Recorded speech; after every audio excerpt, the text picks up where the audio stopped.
J'étais en train de lire Jacques chapitre 2, le verset 8 qui dit: Si vous accomplissez la loi royale selon l'Écriture, tu aimeras ton prochain comme toi-même. Vous faites bien. Et la question que je me suis posée, c'est pourquoi cette loi est-elle appelée la loi royale?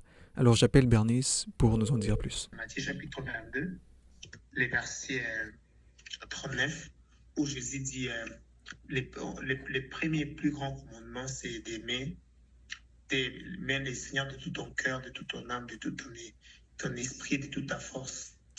Et il descend, il dit, voici son semblable. Tu aimeras ton prochain comme toi-même. Et je pense que c'est sur des volets.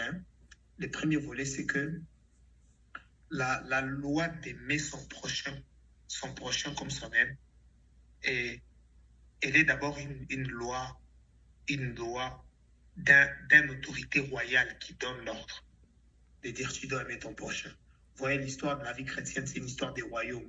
Et les rois dans notre royaume, c'est Dieu lui-même. Alors, quand le roi nous dit dans notre royaume, fais ça, tu ne peux que faire ce que le roi a déjà dit, même si c'est contre ta volonté.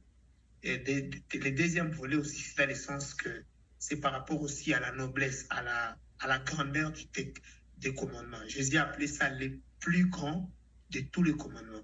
C'est qu'il y a d'autres commandements, mais les plus grands de tout ça, c'est aimer son prochain comme soi-même. Ah, tu aimes Dieu, oui, mais tu dois aussi aimer ton prochain comme toi-même. Sinon, c'est grave. Ok.